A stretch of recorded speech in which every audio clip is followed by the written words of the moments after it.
Amantes del cine, acabo de salir de ver la película The Bride y sí está rara, pero también tiene cosas chingonas. Primero vamos a empezar con la historia porque sí empieza bien pinche raro. La primera escena empieza con Maria Shelley, la escritora original de la historia Frankenstein. Y de la nada pasamos a otra escena con una morra güera que se llama Aida. Ella está cenando con un grupo de mafiosos en Chicago y de la nada se empieza a portar súper raro, como si estuviera poseída. Y en una de esas se le ocurre mentarle la madre al patrón de la mafia. Así que sus otros monaguillos la tuvieron que sacar. Y cuando los mafiosos la sacan del lugar, se dan cuenta que no todo está bien con ella. Así que terminan matándola. Y para esto van solo 5 minutos de la película. O sea, no hay spoilers de nada. Después cambiamos de escena y aparece el Frankenstein que todos conocemos, interpretado ahora por Christian Bale. Pero no se encuentran en 1818, el año de la historia de Frankenstein. Ahora estamos en Chicago, pero de 1938. Y Frankenstein llega con una doctora que es famosa por darle vida a animales muertos. Y llega a pedirle una cosa bastante humana. Dile, hazme una novia porque ya no aguanto esta pinche soledad y si no, me voy a morir. Mientras la doctora está investigando cómo hacerle una novia a Frankenstein, Frankenstein pasa el tiempo en el cine viendo a su actor favorito, llamado Ronnie Reed, interpretado por el mismísimo Jake Gyllenhaal. Y el actor Ronnie Reed se dedicaba a hacer comedia y tipos musicales, de los cuales Frankenstein era muy fan. Después pasamos a la parte en la que finalmente van a ser a la novia de Frankenstein, interpretada por Jessie Buckley. Y es en ese momento cuando empieza la parte más loca de la película, porque Frankenstein y su novia empiezan a conocer la ciudad, van al cine, descubren la música, la fiesta y todo eso. Y hay una escena muy surrealista donde terminan en una fiesta en el subterráneo que en realidad parece como a rave del 2024 y en ese momento parece que se encuentran en un lugar muy distinto a 1938. Ahí en la fiesta subterránea, la novia se echa sus bailes, Frankenstein se toma sus vinos y todo va bien hasta en el momento en el que se deciden ir, que dos personas intentan abusar de la novia de Frankenstein y es ahí cuando Frankenstein dice ni madres y los mata. A partir de ahí es donde empieza el desmadre porque la policía los empieza a buscar, liderados por la detective Myrna Malos, que es interpretada por Penélope Cruz, y también por el detective Jake Wiles, interpretado por Peter Sarsgaard. Para este momento de la película te das cuenta que está llena de actores muy talentosos. Pero no solo la policía los busca, también la mafia los empieza a buscar, porque se dan cuenta que la novia de Frankenstein es en realidad Aida, la mujer que habían matado por mentar a la madre al patrón de la mafia. Y en una foto del periódico descubren que no solo la policía la estaba buscando, sino que tampoco estaba tan muerta como ellos pensaban. Entonces tienes a la policía, a la mafia y caos total, persiguiendo a estos dos, o sea, a Frankenstein y a su novia. Mientras tanto, ellos van por distintas ciudades viviendo la vida, visitando lugares donde se filmaron las películas de Ronnie Reed, pero también van dejando muertos en el camino.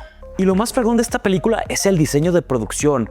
Ver Chicago y Nueva York ambientado en los años 30 es increíble. Puedes ver los carros, los edificios, los vestuarios y todo sumamente adaptado a esa época, lo cual se ve brutal. La fotografía también es muy buena, llena de muchos colores, unas escenas de acción increíble y sobre todo la iluminación en las escenas de noche. Y la película mezcla suspenso, romance, drama, comedia y hasta incluso unas escenas de baile que parecen tipo Gatsby que lo hacen bastante interesante. Y otras cosas muy raras de gente extraña, cosas exóticas, música rara, como si fuera una película entre cine clásico y algo que haría Tim Burton. Y claro, las actuaciones de Christian Bale y Jessie Buckley de verdad se roban la película, unas actuaciones impresionantes que llenan a los personajes de muchísima personalidad, pero no de las que conocemos como lo clásico, sino de algo completamente original. Y la película tiene muchos mensajes interesantes. El primero es la soledad. Frankenstein no es un monstruo que quiere dominar el mundo, es un monstruo que ya no aguanta estar solo y por eso pide que le hagan una novia. Número 2, la identidad. La novia empieza siendo una creación, pero poco a poco va desarrollando su personalidad que termina impactando a toda la pantalla. Y tercero, el feminismo. Porque aunque Frankenstein pide que le creen a una novia, el personaje que termina dominando la historia es ella. La novia tiene muchísima personalidad, toma decisiones, se defiende, protege a otras mujeres e incluso dentro de la película empieza un movimiento alrededor de ella. The Bride es una película rara, original y rodeada de muchos géneros. Definitivamente no es una película para todos, porque hay gente que la va a ir a ver al cine y va a salir diciendo qué chingados acabo de ver. Pero si eres una persona que te gusta la ciencia ficción, la originalidad, un gusto por el cine clásico y sobre todo gusto por lo abstracto, lo surrealista o lo que llega a ser exótico, esta película entonces puede ser interesante para ti. También cabe recalcar que tiene unas escenas de acción muy fregonas y un guión que es completamente diferente a lo que siempre hemos visto. En el GP Termómetro le vamos a dar un 85%, definitivamente una película que no es para todos, pero sí es algo que te saca de lo que vemos comúnmente y de lo que estamos acostumbrados a ver. ¿Qué tan importante crees que haya sido el diseño de producción para darle ambiente de Nueva York y Chicago en los años 30 con la narrativa de la película? Creo que es sumamente importante y de hecho para mí es de los detalles más importantes de la película y sobre todo lo que más funciona, porque para mí lo que se lleva a la película, además de las actuaciones, es el diseño de producción. Ver Chicago y Nueva York en esta época se me hace fregoncísimo, sobre todo lo que conlleva, porque no nomás son los edificios, es el vestuario, son los carros, es la fotografía, es de verdad una serie de cosas que involucran mucho más que solo el diseño de producción. Así que para mí es de los puntos más fuertes de la película. Y claro, que se me hace impresionante ver a un personaje que está ambientado en 1800 pasarlo a una época de 1900. Lleva más de 100 años vivo y eso es parte del atractivo de la película. Poner a personajes que no corresponden a esa época en una época completamente moderna para ellos y para nosotros completamente nostálgica, sobre todo con una secuencia de escenas que también combinan con algo completamente actual del 2026, como ese tipo de música, bailes que sí, son ambientados en esa época, pero son completamente modernos. Entonces, el diseño de producción le da un toque único, porque sí, estás en el pasado, estás en los años 30, pero con unas personalidades de otros años y sobre todo con un ambiente también que viene del futuro.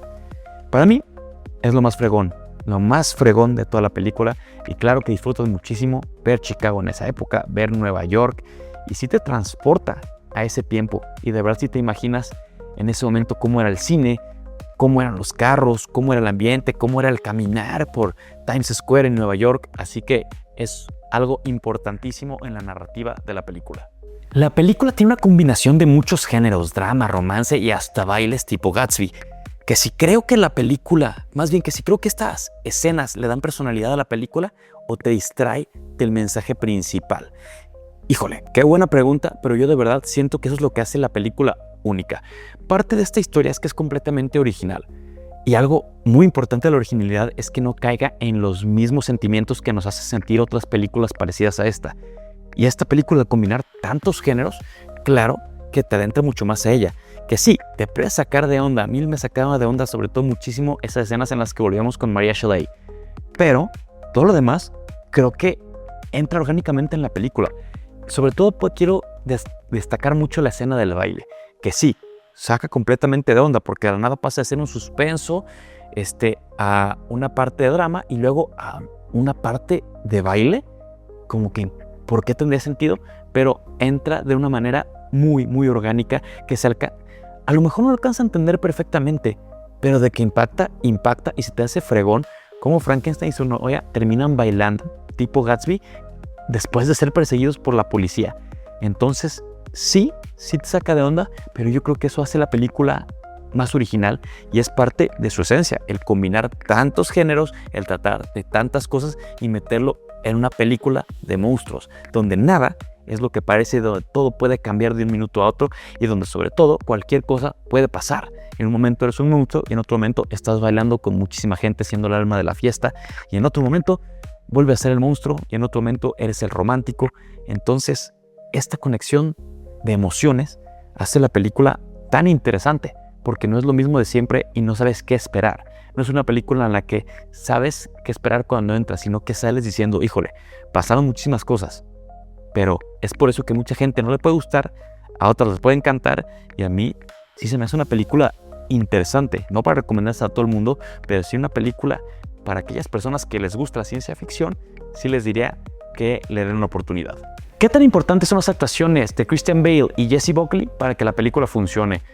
A final de cuentas, ellos son los que le dan vida a los personajes, entonces son el alma de la película, sobre todo por lo bien que lo hacen. Frankenstein no es un monstruo, es una persona que se siente solo y decide buscar una novia, pero en realidad él no tiene maldad dentro de sí, simplemente quiere tener una novia y sí, ser feliz y encontrar paz porque no sabe cómo buscarla.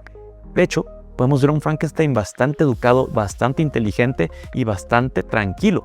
Y podemos ver una novia que acaba de llegar al mundo que sí, no es tranquila como tal, pero tampoco está llena de maldad. Simplemente está experimentando cosas nuevas. Y las actuaciones son impresionantes porque nomás estos actores le podían dar esta vida. Sobre todo más la de Jessie Buckley para la novia, que en realidad es el personaje principal de la película. Y sí, tiene un diálogo impresionante, una capacidad de actuar de lo que sea. De la nada puede llorar, de la nada puede asustar, de la nada puede meterse en un tema de actuación espontánea que te saca de onda, pero sí te mantiene todo el tiempo viendo la pantalla. Y Christian Bale como un personaje más tranquilo, pero que en los momentos de romance extremo puede llegar a hacer cualquier cosa. Entonces tenemos estos dos opuestos donde la novia es mucho más de una personalidad activa de hacer y Frankenstein más tranquilo, pero con esta impulsividad también de proteger. Unos grandes actores que le dan esta vida a estos personajes que sin duda alguna van a ser recordados por hacer este buen papel porque sí lo hacen de una manera impresionante. Última pregunta. ¿La película se trata de monstruos o de dos personajes que intentan encontrar su lugar en el mundo? Y absolutamente se trata de dos personajes que intentan encontrar su lugar en el mundo. De hecho, todo el mal que causan es debido a que las demás personas los empiezan a cucar, empiezan a confrontarlos, empiezan a tratarlos de manera diferente, pero no es que ellos sean malos. Ellos simplemente estaban defendiendo y ellos querían encontrar paz y tranquilidad. Ellos querían vivir felizmente juntos y tener una vida romántica normal como si fueran cualquier pareja del mundo. El problema es que son diferentes y las personas le tienen miedo a lo diferente y por eso los empiezan a tratar diferente, los empiezan a tratar mal e incluso llegan a intentar abusar de la novia y es por eso que empieza toda la película, porque Frankenstein mata a dos sujetos que intentaron abusar de su novia y no los mata al primer intento. Ya van como 5, 6 intentos que hacen, es cuando Frankenstein dice ya no puedo más. Así que a final de cuentas ellos no son los monstruos, ellos están buscando su lugar en el mundo. El problema es que los demás los persiguen porque son diferentes, porque asustan y sí, cometieron cosas que no se deben hacer como matar, pero lo hicieron en defensa propia. No lo hicieron porque ellos en realidad quisieran matar a una persona, sino porque estaban defendiendo. Entonces, claro que la película se trata de dos personas buscando su lugar en el mundo, dos personas que son diferentes al resto de los demás. Déjame en los comentarios tú qué opinas de esta película, regálame un like y ayúdame suscribiéndote al canal.